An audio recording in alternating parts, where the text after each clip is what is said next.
10ª aula. Mudança de estado físico. Estados físicos da matéria.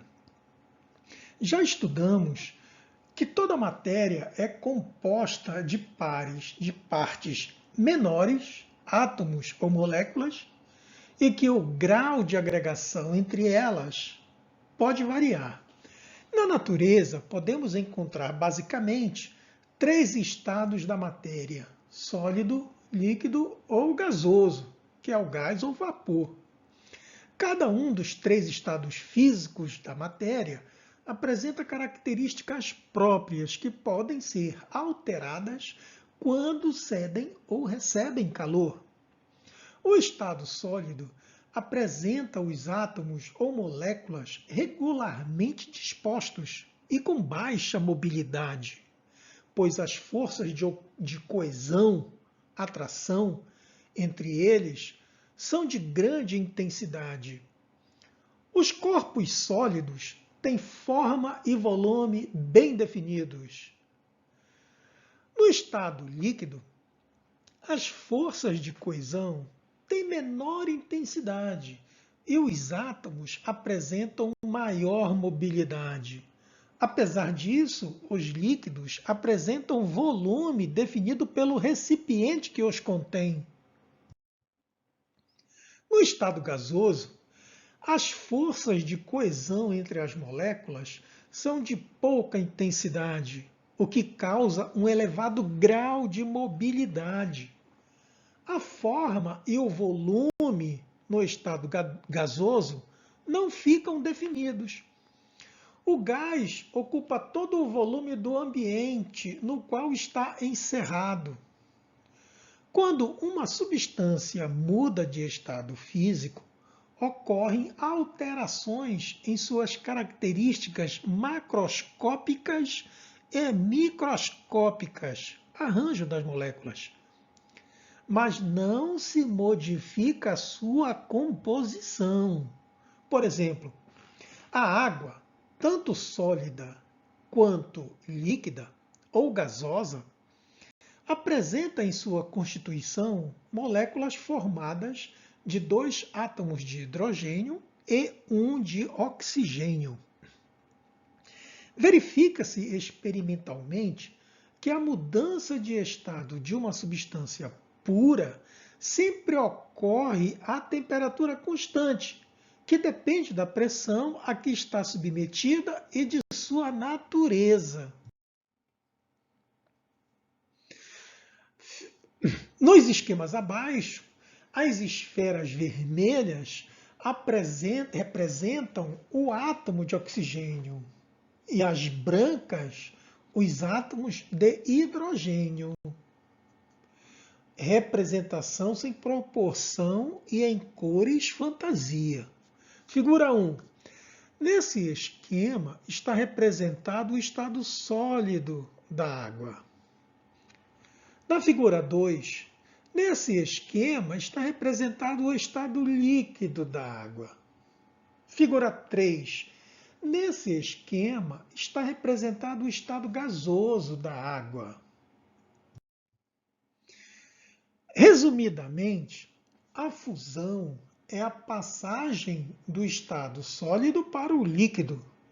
A vaporização é a passagem do estado líquido para o gasoso. E a sublimação é a passagem do estado sólido para o gasoso. Submetidas à pressão constante, todas essas transformações ocorrem com a absorção de calor pela substância e, por isso, são chamadas transformações endotérmicas. Os fenômenos inversos, que a pressão constante ocorre com a perda de calor, são chamados transformações exotérmicas. São eles a condensação, que é a passagem do estado gasoso para o líquido, a solidificação, que é a passagem do estado líquido para o sólido, E a sublimação ou ressublimação, que é a passagem do estado gasoso para o sólido. A vaporização pode ocorrer de três maneiras. Evaporação é a passagem lenta do estado líquido para o estado gasoso, no qual somente as moléculas mais energéticas do líquido adquirem energia suficiente para mudar de estado. Por exemplo, roupas secando estendidas no varal. Ebulição. O líquido se transforma em gás em sua temperatura de ebulição. Nesse caso, a maioria das moléculas do líquido está com energia suficiente para a mudança de estado. Exemplo, água na chaleira. Calefação é a vaporização que ocorre quando o líquido passa rapidamente para o estado gasoso, ou seja, quando este recebe grande quantidade de calor rapidamente. Por exemplo, líquido em contato com uma superfície em temperatura maior que a sua temperatura de ebulição. Quando nos referimos à vaporização de uma substância, caso não esteja indicado explicitamente o processo pelo qual ela evaporou, estaremos nos referindo ao processo de ebulição. Como as mudanças de estado ocorrem em temperaturas específicas, esses valores recebem o nome de pontos. Por exemplo, para a água temos o ponto de fusão, temperatura de 0 graus Celsius, em que a água se funde. E o ponto de ebulição, 100 graus Celsius, em que a água vaporiza, ao nível do mar. Curva de aquecimento e resfriamento. Considere um recipiente à pressão normal, que contém certa massa de gelo inicialmente a menos 30 graus Celsius. O bloco de gelo, inicialmente a menos 30 graus Celsius, começa a receber calor. Ao atingir 0 graus Celsius, parte do gelo começa a derreter. O aquecimento continua. Ao ultrapassar 0 graus Celsius, a água já está no estado líquido. Ao atingir 100 graus Celsius, parte da água passa para o estado gasoso. Durante o processo, a pressão é mantida constante em 1 atm. O sistema recebe calor de forma gradual e o gelo começa a derreter. No gráfico ao lado está descrita a variação do estado físico do gelo ao longo do tempo. Ele relaciona a variação da temperatura em função da quantidade de calor absorvido. Chamamos esse gráfico de curva de aquecimento. Caso tivéssemos partido da água no estado gasoso e fôssemos retirando o calor até obtermos gelo, seria uma curva de resfriamento.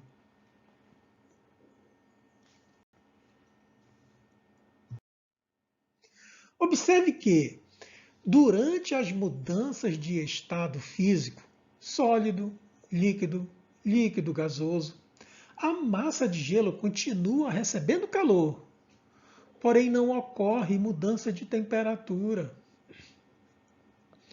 Como estudamos no capítulo anterior, ao fornecermos calor a uma substância em que ocorre aumento de temperatura, estamos fornecendo o calor sensível.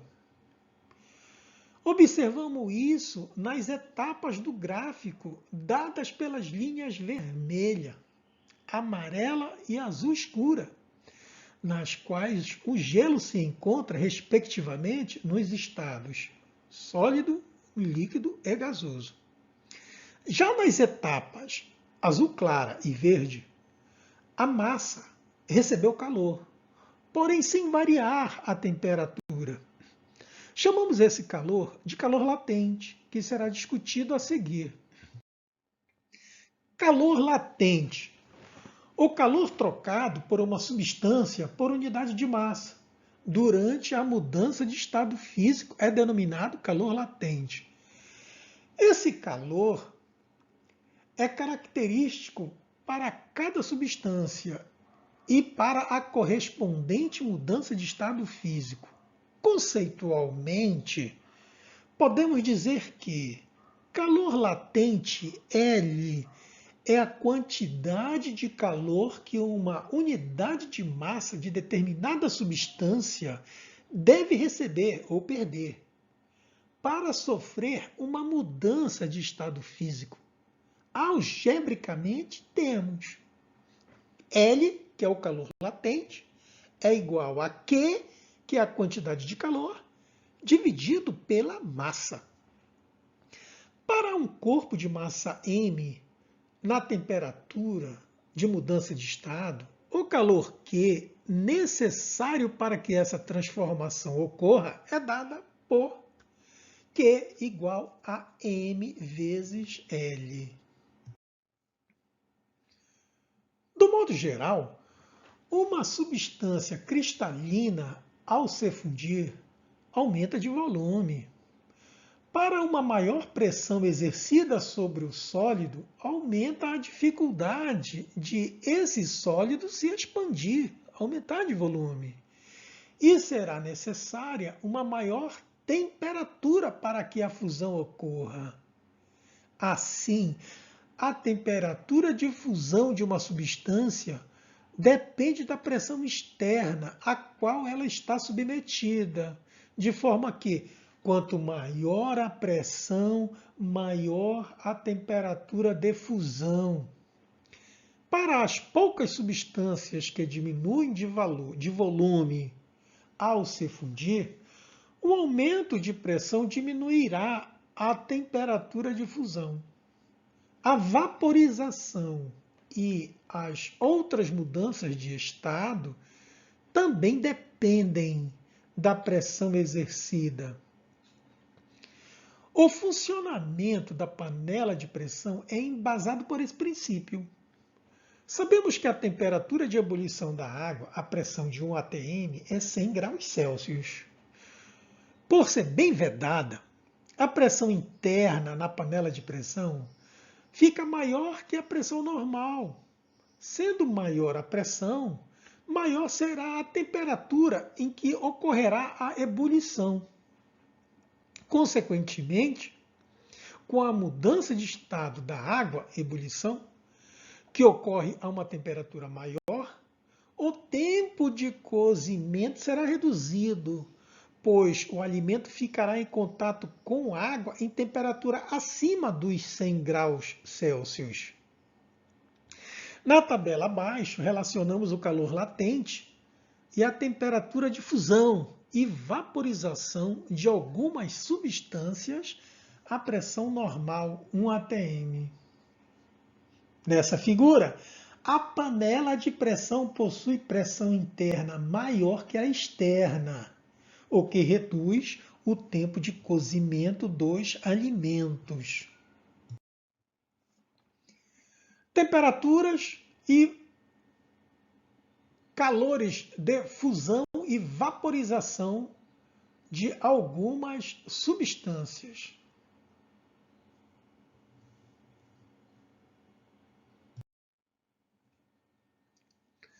Pare e pense, blocos de gelo da Antártida, 2012. Alguns cientistas afirmam que o aquecimento global tem provocado o derretimento das calotas polares. Podemos afirmar que basta o aquecimento para que o gelo mude seu estado físico? Exercícios resolvidos. Exercício número 1.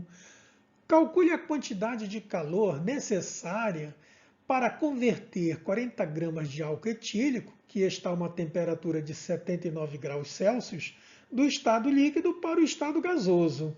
Resolução.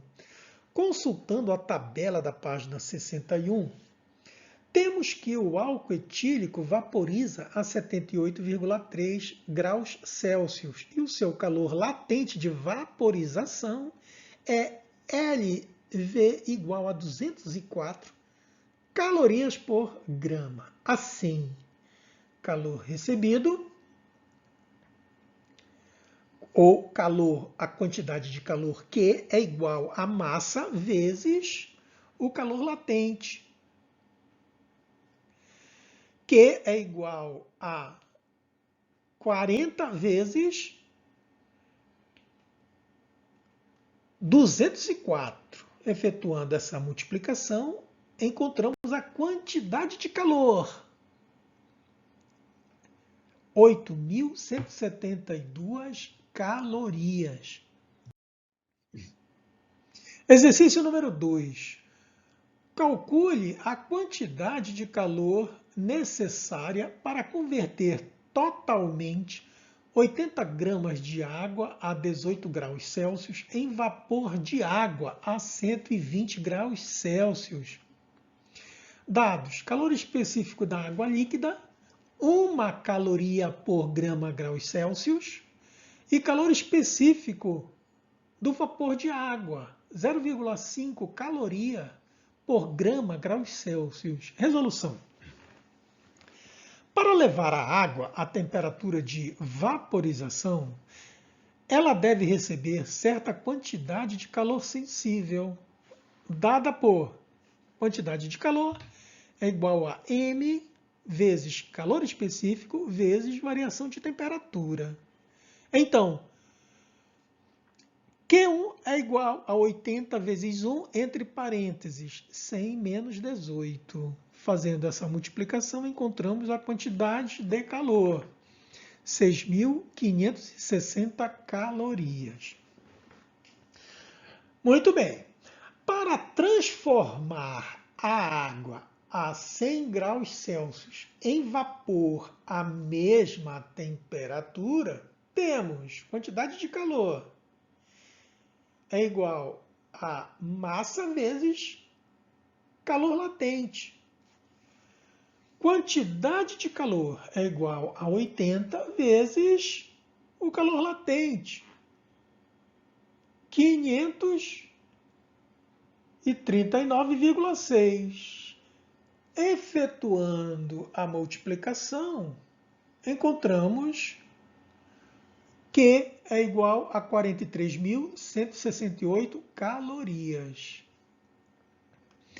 Para elevar o vapor de água de 100 a 120 graus Celsius, novamente a quantidade de calor é dada por Q igual a mc delta T.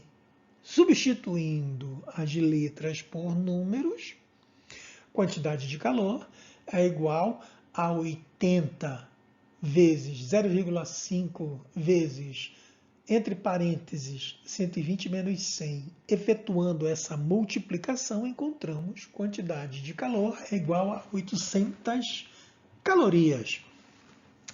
A quantidade de calor final é a soma de Q1 mais Q2 mais Q3.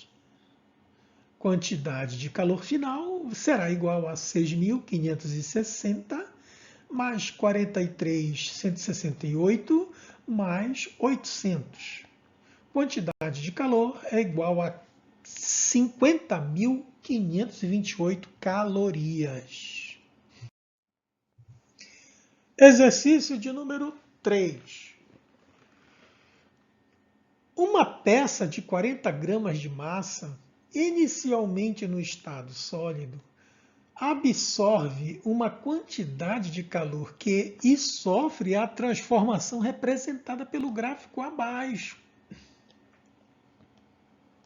Determine, item A, a capacidade térmica do corpo na fase sólida. Item B, a temperatura de fusão. Item C, a quantidade de calor consumida pelo corpo durante a fusão. Item D, o calor latente de fusão do material que constitui o corpo. Item E, a capacidade térmica do corpo na fase líquida. Resolução. Item A. Pelo gráfico, no intervalo de 0 a 20 graus Celsius, a quantidade de calor absorvida, que é 200 calorias. Assim, a capacidade térmica será dada por capacidade térmica é igual à quantidade de calor dividido pela variação de temperatura. Capacidade térmica será igual a 200 calorias dividido pela variação de temperatura, que é 20. A capacidade térmica do sólido é igual a 10 calorias por grau Celsius. Item B. De acordo com o gráfico, a temperatura em que ocorre a fusão é de 20 graus Celsius. Item C. Pelo gráfico, vemos que o corpo absorve 200 calorias. Basta subtrair 400 menos 200 para fundir-se totalmente. Item D. Pela definição de calor latente, L é igual à quantidade de calor Q dividido pela massa. Temos Q igual a M vezes L.